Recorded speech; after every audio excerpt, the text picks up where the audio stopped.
Une fois que vous avez accédé au site, il s'agit d'utiliser son modèle et de trouver le bon manuel de pièces.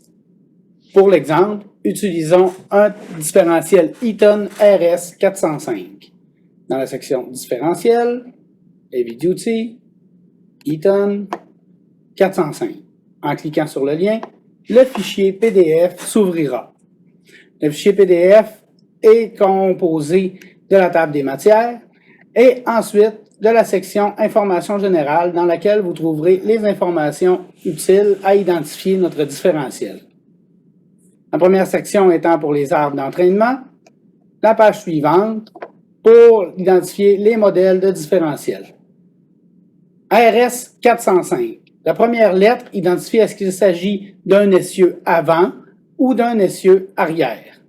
R pour essieu arrière. La deuxième lettre étant pour est-ce qu'il s'agit d'une réduction simple avec différentiel autobloquant ou avec capteur. RS, donc nous avons un essieu arrière simple. Les trois chiffres suivant le tiret identifient sa capacité. Les deux premiers chiffres ensemble, donc dans notre cas aussi 40, on multiplie ce nombre par 1000, ce qui nous donne la capacité de l'essieu. Donc notre RS 405 a une capacité de 40 000 livres, comme l'exemple ici. Le troisième chiffre identifie sa série. Une fois ces informations identifiées, défilons les pages pour trouver notre différentiel et sa liste de pièces. Les premières pages sont dédiées au différentiel avant. Les pages suivantes, à partir de la page 24, vont nous montrer la vue éclatée du différentiel. Comme on peut le voir ici, tous les différentiels utilisent la même image. Si nous descendons à la page suivante, nous voyons la liste de pièces complète du différentiel. Ce qui veut donc dire que tous les modèles identifiés ici du RA344 au RS405 ont la plupart des pièces identiques.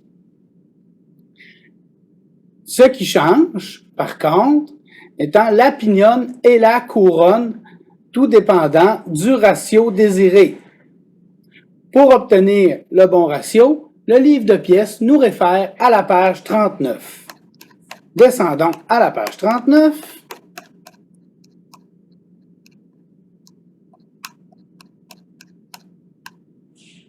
La page 39 est dédiée aux essieux avant.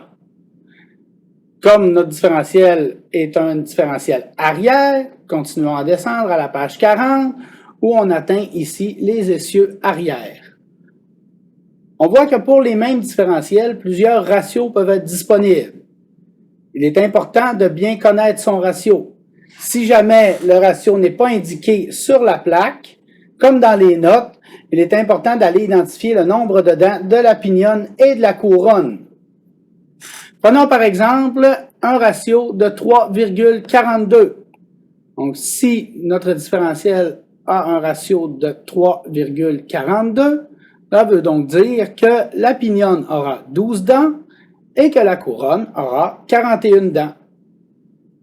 Et donc, facile d'identifier notre ratio avec ces chiffres sur la pignonne et sur la couronne. Ensuite, si nous devons changer la pignonne et la couronne, les numéros de pièces apparaissent ici. La pignonne sera donc 134 326 et la couronne sera 134 325. Le kit des deux ensemble, 504 055.